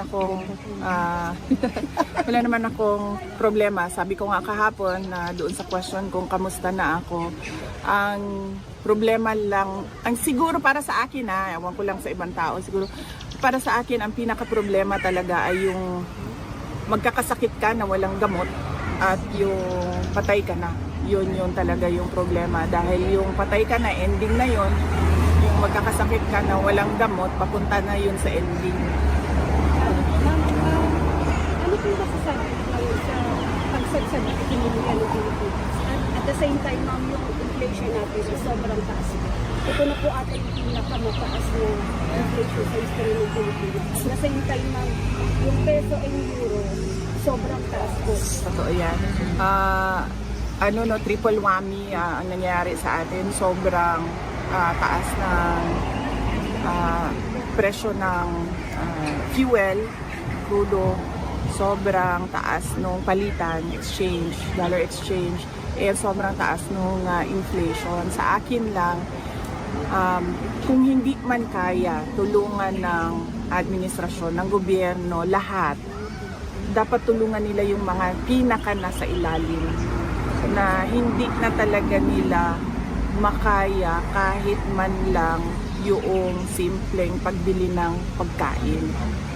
Kasi ang problema kasi kapag yung mga wala din silang mapuntahan, wala silang recourse, ang kinakatakutan natin, they will resort to crime and violence na ayaw natin na mangyari.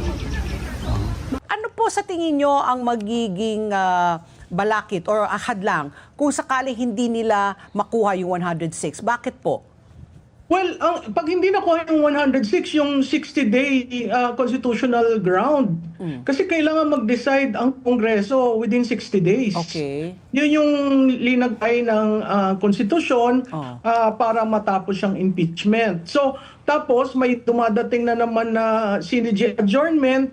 Ricky, alam mo yan, yung CNG adjournment ng parang June, di ba? June po. June, tapos mahaba na yan. Ang balik na 30 July, sa July SONA. para sa SONA. So makikita mo, yun yung mga triggers na matatapos ba nila yung decision within 60 days. Ang sense ko dyan, hindi kaagad kahit na sinabi ni Senate President Toto na ang fourth tweet niya the following day. Maraming pending na kaso sa Supreme Court. Kailangan madesisyonan bago sila mag-hearing, no? Pwede sila mag-hearing, habang nag-hearing, i-hold nila in abeyance yung decision katulad sa COA. Hindi naman final yon. Katulad sa AMLAC, di ba? Tinaas na yon sa House, sa Supreme Court, katulad ng testimonya ni Madriaga. So, maraming pending na tingin ko yung 60 days malalampasan at dahil doon hindi matatapos ang impeachment. Wow. Okay. What a twist, So Miss Malu, just to clarify, just to make sure that I understood you. If Congress doesn't muster the 106, kailangan aabutin pa yan ng 60 days para po... Hindi, ang dalawang 60 days yun 60 days upon referral, yung complaint, at saka 60 days ng trial. Okay. Yun yung sa Ligang Batas. Klarado na may definite na period para tapusin yan. Kaso, andyan na naman ang CNG adjournment, katulad nung dati. Di ba ang issue, pwede bang tumawid? Ang isang kwan to the next regular session. So maraming issues. Pero ako sa House, yung 106 depende yon sa quorum. Ang ginagawang strategy diyan hindi nag-a-adjourn, nagsususpend. Kaya nakita nyo simula Lunes hanggang kahapon suspension lamang para umiikot doon sa adjournment. Ngayon, pag kunyari, nagbotohan, tapos may tumayo, Mr. Speaker, I ask for a quorum call. Pag nag-quorum call at wala kang 160, hindi ka makakapagbotohan ng 106. So maraming mangyayari sa plenaryo na yung mga batikan sa legislative rules might probably invoke that. Pero ako gusto ko nang matapos sa House at mag-trial. Ayun. You're in favor, ha? Gusto niya umakyat sa Senado. Sa Senado. Matapos na. Kasi kung makikita mo, pag kinumpare mo yung first impeachment at itong second impeachment, may consistent na legislators na pumirma tapos ngayon sponsor nitong committee report. Meron pa ring isang balita, pirmahan na lang daw. Hindi pwede yon dahil base sa ruling ng Supreme Court, kailangan magbotohan sa plenaryo. Bagong botohan na naman. Kasi sa politika, ganyan talaga yan, no? Lalo pati sa run-up to the 2028 presidential elections na alam naman natin na lahat na sabi ko nga, presumptive candidate na ako. And ang politika ay madumi talaga yan. Sabi nga ni PRD noon, paulit-ulit yan sa Davao City. Sabi niya, ang style ng karamihan o maraming mga politiko ay you paint your enemy black so that you appear white. So that pag mukha siyang madumi, mukha kang malinis kahit hindi naman totoo ikaw na malinis. No? So yan yun, una, madumi talaga ang politika. Pangalawa, kailangan maging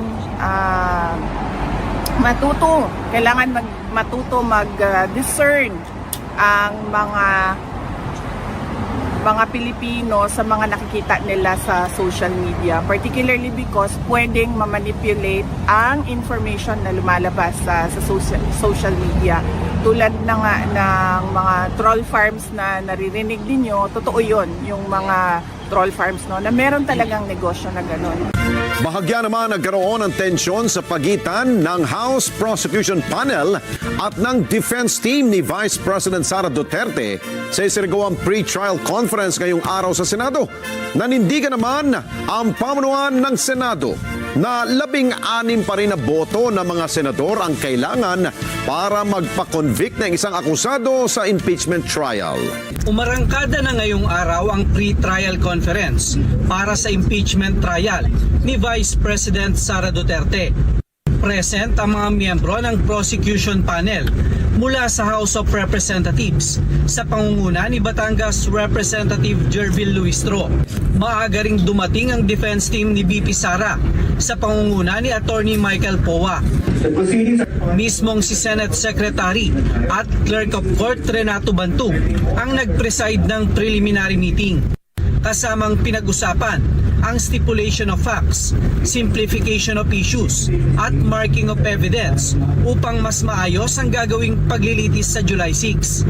Sa gitna ng morning session, bahagyang nagkainitan ang magkabilang panig. Pero medyo nagkainitan, ma'am. May mga ganong ganap. Hindi, kasi period ko ngayon, mainit ang ulo. Tense. Hindi naman tense. That's usual. That's usual in pre-trials. You know, even in the RTC, ganyan yan. No? So wala naman. It's really nothing out of the ordinary. And of course, we appreciate the patience also of the clerk of court, no, si Attorney Bantug, and the prosecution panel. So, ano lang, normal lang yan. Agad din naman daw na-resolba ang usapin. Well, usually kasi pagdating sa proposed stipulation, siyempre bawat stipulation yan, tatanungin kung i-admit o i-deny. So, para mapabilis sa pag-usapan na lang namin, no, that we both agreed that we will just submit yung aming mga comments dun sa proposed stipulations, whether we admit or deny by Monday. And then, yun naman ang narinig ko naging order. At I think it's a good compromise para mapabilis na rin po yung proseso. Bago ang paglilitis sa July 6, nakatakda raw magpatawag ng all-members caucus si Senate President Win Gatchalian para plantsahin ang preparasyon sa impeachment. Nanindigan naman si Gatchalian na 16 na boto o 2/3 ng 24 na mga senador ang kailangan para mag-convict sa impeachment trial. Sa harap yan ang pananaw ng ilan na maaaring magbago ang baseline ng 24 members kung hindi makakadalo sa paglilitis ang ilang senador. Correction, 2/3 of all members. No? Very clear ang constitution dyan. I cannot predict kung ano yung mga issues na lalabas doon, but as far as I'm concerned, I will uphold what is written in the constitution. Tumanggi namang magkomento si Gatchalian sa umano'y plano ng majority bloc na ihalal si Senator Chis Escudero bilang presiding officer sa impeachment trial. I don't want to preempt our discussion, so magkakaroon kami ng discussion dyan. Pag-uusapan muna, pag-uusapan. I cannot preempt kung ano yung magiging discussion. What can you say? You want to preside? We will discuss. We will discuss. But right now, as it stands in the rules, I will preside. Kahapon, mismong si Senator Panfilo Lacson ang naghayag ng umano'y usapan nila na ihalal si Senator Escudero bilang presiding officer ng impeachment court sa muling pagkukonbin nila sa July 6. Paliwanag ni Lacson, ikinukonsidera nila ang pagiging abogado ni Escudero at ang experience nito sa impeachment trial. And si Senator Win mismo, Senate President Pin ang nag-suggest din nun. Sir, sorry yun ba kasama ba yan sa negosasyon ng paglipat ni Senchis? No. Kami yun, nag-usap. Para lang maging smooth. Kasi alam nyo, pag ikaw nag-preside, kailangan talaga meron kang hindi basic knowledge sa law, yung rules of court. Samantala, mananatili raw ang heightened security measures sa Senado matapos ang bagyang paghupa ng tensyon sa pagitan ng Gatchalian at Cayetano Black. Makaraang ihalal ng 13 senador si Gatchalian bilang bagong Pangulo ng Senado. Posibleng maantala ang impeachment trial proceedings laban po yan kay Vice President Sara Duterte kung ito ay gagamitan ng mga legal na hakbang ng mga mambabatas na kaalyado at sumusuporta sa pangalawang Pangulo. Partikular na tinukoy ni dating Supreme Court Associate Justice Antonio Carpio yung inisyal na plano ng kampo ni VP Sara na ipadismiss yung kaso laban sa kanya sa pamamagitan ng isang motion. At dahil dyan at ilang pang mga issue, sa pagtaya ni Carpio na posibleng makapagsimula ang aktwal na impeachment trial. Habang nakatutok ang publiko sa impeachment case laban kay Vice President Sara Duterte, lumilitaw naman ang mga posibleng legal na hakbang na maaaring magpahina o magpaantala sa proseso. Inamin ni former Supreme Court Associate Justice Antonio Carpio na may mga legal na hakbang na maaaring gamitin ang mga senador na sumusuporta kay Vice President Sara Duterte. Their initial plan was to, I think because Sara filed in effect a motion to dismiss, their initial plan was to grant that motion to dismiss. Ayon kay Carpio, hindi kailangan ng 2/3 vote para pagpasyahan ang isang motion to dismiss dahil isa lamang ito sa mga mosyong maaaring iharap sa impeachment court. Kung mangyayari ito, posibleng umabot pa sa Korte Suprema ang usapin at lalong humaba ang proseso. They will go to the Supreme Court na what is required by the Constitution is trial. Hindi pwede i-dismiss kaagad. There has to be a trial first. Binigyang diin din ni Carpio na malaki ang magiging papel ng mamumuno sa impeachment court dahil siya ang unang magpapasya sa mga mosyong isusumite ng magkabilang panig. Well, very important yung presiding officer. Like what I said, he makes the initial determination whether to grant or deny every motion. Isa pa sa mga naging punto ng talakayan ang bilang ng mga botong kakailanganin para sa posibleng conviction. Ayon kay Carpio, nakadepende ito kung ilan sa mga senador ang hindi maaaring makalahok at makaboto sa paglilitis. Well, it depends on how many have been disqualified by legal impediment.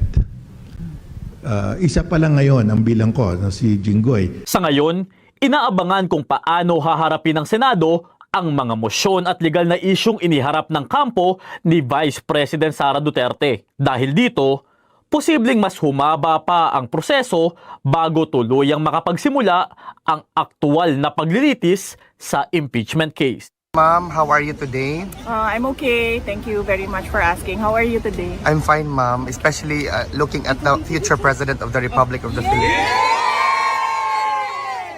Ginugunita natin ang unang anibersaryo ng isang kaganapang sumubok sa ating demokrasya at sa mga prinsipyo ng due process at rule of law.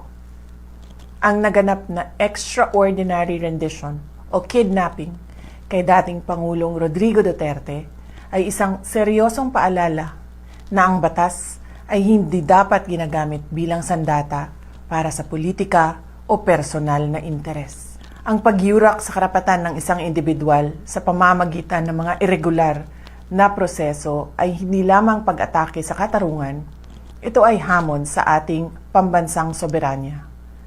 Ang isang tunay na malayang bansa ay pinapatakbo ng sariling mga institusyon na malaya mula sa anumang panlabas na panghihimasok o dikta. Ang anibersaryong ito ay isang panawagan para sa ating lahat na manatiling mapagmatyag. Kailangang manatiling malaya, tapat at matatag ang ating mga institusyon laban sa anumang pagsubok na baluktutin ang hustisya. Walang sino mang Pilipino ang dapat pagkakaitan ng proteksyon ng ating saligang batas. Sama-sama nating itaguyod ang isang Pilipinas kung saan ang batas ay kalasag ng katarungan at ang ating soberanya ay iginagalang ng lahat. Patuloy nating ipaglaban ang dangal ng ating bansa. Ipinagpapasadyos na raw ni Vice President Sara Duterte ang paggulong na impeachment proceedings laban sa kanya. Bumuelta nga yung ilang mga kongresista sa mga bagong pahayag ni Vice President Sara Duterte. Partikular na yung sa aniyay unfair na madama yung kanyang mga pamilya dito nga sa gumugulong na impeachment. Giit nila nakatutok sila sa mga ebidensya, katotohanan at pananagutan. Lahat ng mga nangyayari sa buhay ng isang tao ay sinulat yan ng Diyos. So kung ma-impeach ako, yan ay sinulat na ng Diyos. Kung hindi man ako ma-impeach, see you sa 2028. See you tomorrow. Yan ang naging pahayag ni Vice President Sara Duterte kaugnay ng gumugulong na articles of impeachment laban sa kanya. Giit pa niya, unfair o hindi tama na idamay ang kanyang pamilya na pawang mga private citizen daw. Belter yan ni namamamayang Liberal Party List Representative Leila De Lima at Akbayan Party List Representative Percy Sendanya. These are the joint SALN of the husband and wife. And then, hindi namin kasalanan yun na gano'n ang lumabas sa 6.7 billion, 4-something billion of inflows ng pera sa mga accounts nila. Is all about accountability. Yung mga naabuso sa kapangyarihan, mga kamag-anak din niya mula noon hanggang ngayon. Parang yung abuse of power at yung pandarahas talaga tatak Duterte ito. Dito pamumulitika, ang tawag dito pananagutan. Isang bagay na hanggang ngayon hindi pa rin maintindihan ng kampo ni VP Sara Duterte. Ngayong nadala na sa plenaryo ang articles of impeachment, ipinag-utos sa House Secretary General na ipamahagi ang kopya nito sa lahat ng kongresista, complainants at respondent na si VP Sara. Alinsunod na rin ito sa desisyon ng Korte Suprema na mabigyan ng sapat na panahon ang mga kongresista na pag-aralan ito, gayon din ang ebidensya bago ang nakatakdang botohan sa plenaryo. Inaasahang mangyayari ang botohan sa impeachment ni VP Sara sa May 11 sa Lunes. Saturday and Sunday to study the articles of impeachment and the evidence. For me, I submit that this 4 days is enough to comply with the reasonable period required in the Supreme Court decision. Sa kabila niyan, iginiit ni National Unity Party o NUP Chairman at House Deputy Speaker Ronnie Puno na nasa 60% o higit 30 miyembro ng kanilang partido ang bobotong ma-impeach si VP Sara. Bagamat hindi pa naman ito final dahil nagpapatuloy pa rin daw ang konsultasyon ng ibang miyembro sa kanilang constituents. Sinama na nga sa calendar of business yung committee report tungkol doon sa impeachment ni VP Sara at sa Lunes nga na botohan nagkakasundo yung ilang mga mambabatas na posibleng umabot sa halos 200 na mga kongresista ang bobotong i-impeach si VP Sara. Habang umuusad ang impeachment proceedings sa mababang puluhan ng Kongreso laban sa pangalawang Pangulo, umaasa itong si Vice President Sara Duterte na matutuloy at magkakaroon pa rin ng eleksyon sa pampanguluhan sa taong 2028. Nagpasalamat din ang Vice Presidente sa mga Pilipinong sumusuporta sa kanya at sa kanilang pamilya. Madeline Villar Moratillo sa balita. I'm already a presumptive candidate because I declared my intention to run for the next presidential elections. We can only pray that there will be a presidential elections on 2028 and it will be honest, orderly, and peaceful. Ito ang sagot ni Vice President Sara Duterte kung handa na ba siyang maging susunod na Pangulo ng Bansa. Nagpasalamat na rin siya sa patuloy na suporta ng mga Pilipino sa kanilang pamilya. Sa gitna ng impeachment proceedings sa Kamara laban sa kanya, hindi umano siya nagpapa-apekto rito. Kung ordinary individuals lang naman yan, like ordinary Filipinos, pabayaan na natin yan, no? Kasi yan naman yung opinion nila, yan naman yung damdamin nila, hindi mo naman mapabago ang nararamdaman ng isang tao. But it is different siguro kapag congressman na yung nagsasabi or senator na yung nagsasabi. Kasi magtatanong ka, bakit sobrang sigurado ka na tapos na ito?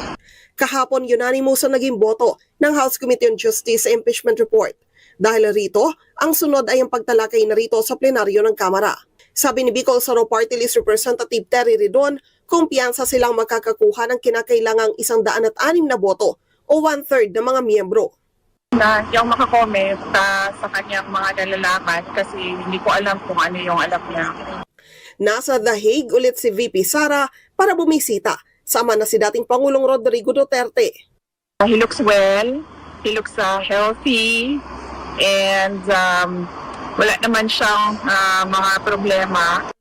Matatandang noong katapusan ng Abril sana pupunta sa Netherlands si VP Sara.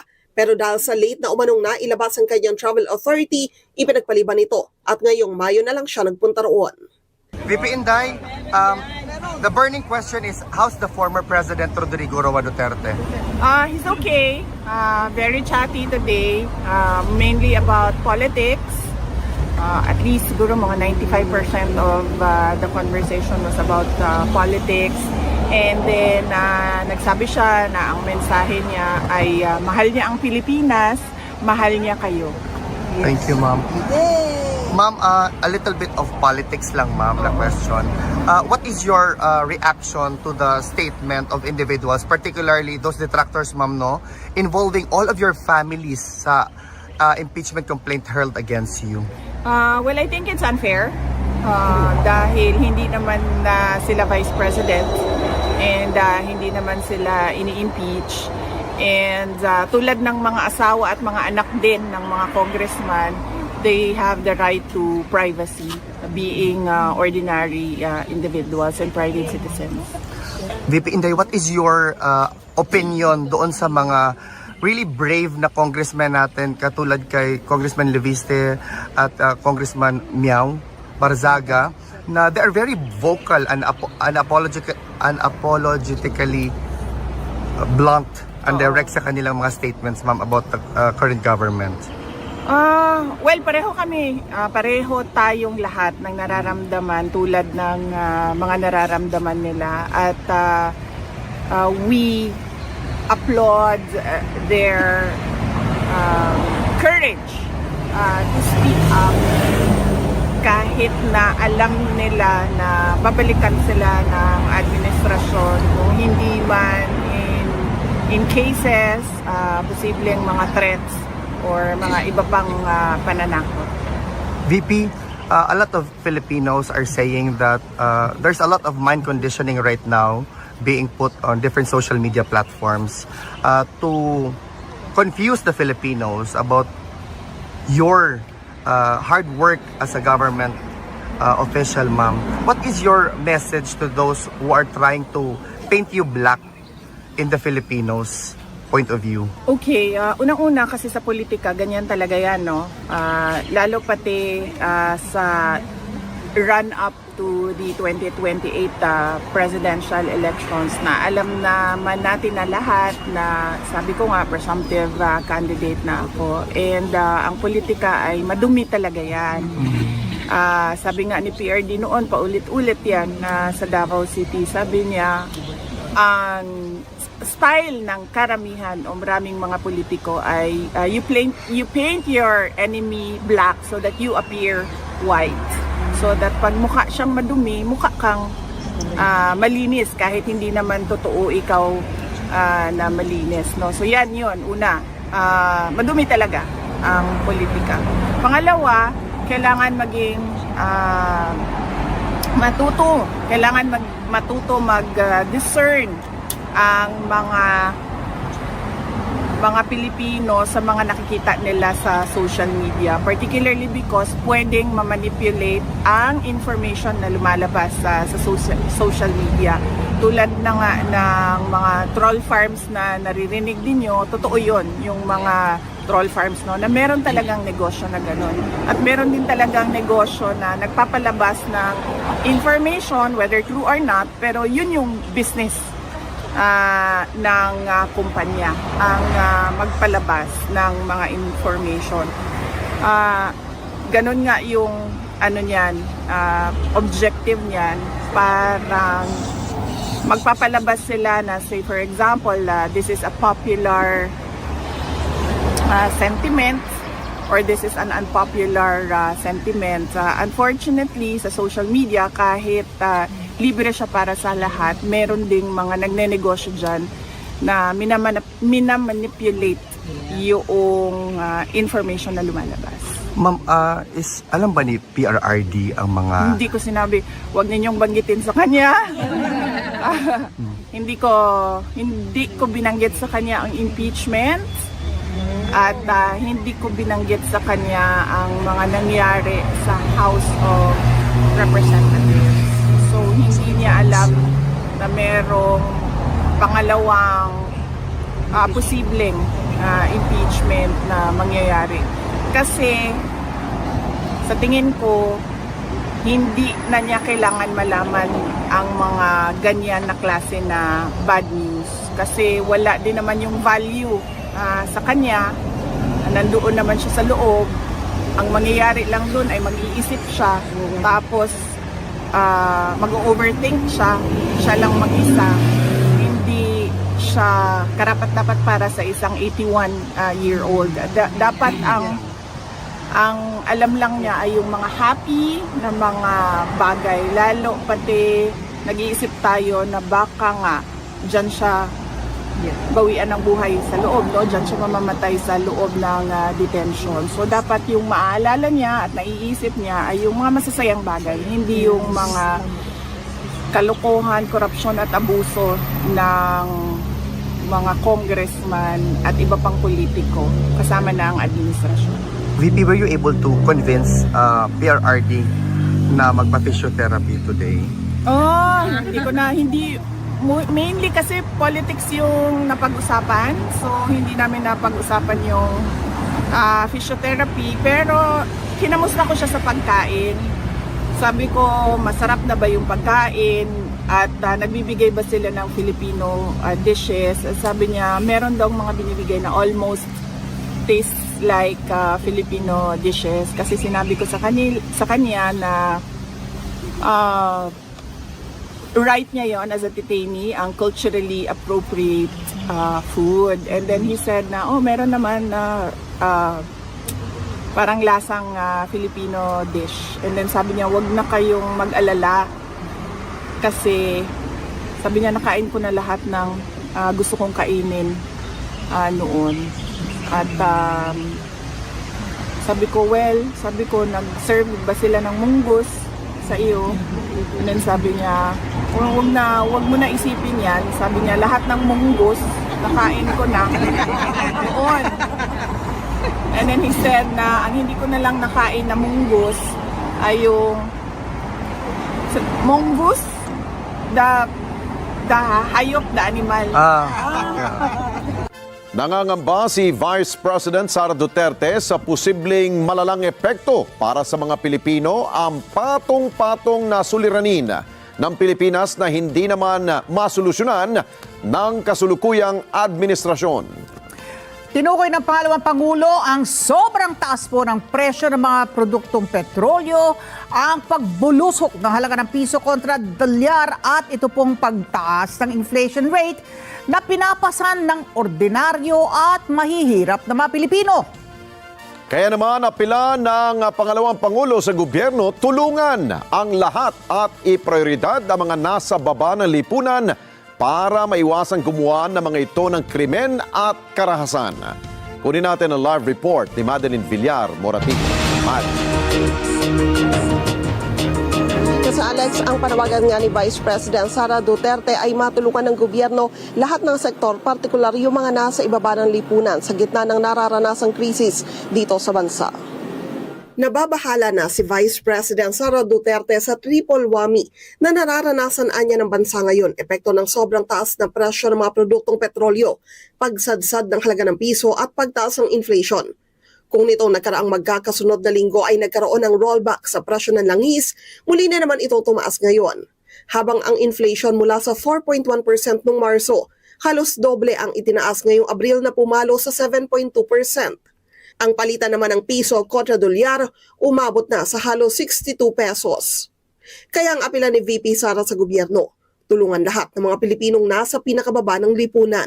Sa akin lang, kung hindi man kaya, tulungan ng administrasyon, ng gobyerno, lahat, dapat tulungan nila yung mga pinaka nasa ilalim na hindi na talaga nila makaya kahit man lang yung simpleng pagbili ng pagkain.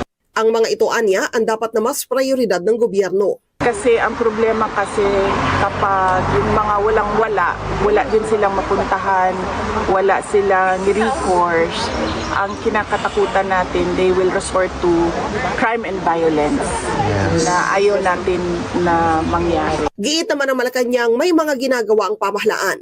Hindi lang umano ito nakikita ni VP Sara na palaging nasa bakasyon. Unang putok pa lamang po sa Middle East, February 28, nag-utos na po ang Pangulo kung paano matutulungan at marirepatriate ang mga kababayan nating Pilipino na mga OFWs sa Middle East. Unang araw pa lamang po yan, habang ang Vice Presidente ay nasa ibang bansa noon. So yun po kasi ang nagiging problema sa isang opisyal na lagi pong nakabakasyon, hindi po niya nalalaman kung ano po ang nagiging programa ng gobyerno. Nagbabala rin si VP Sara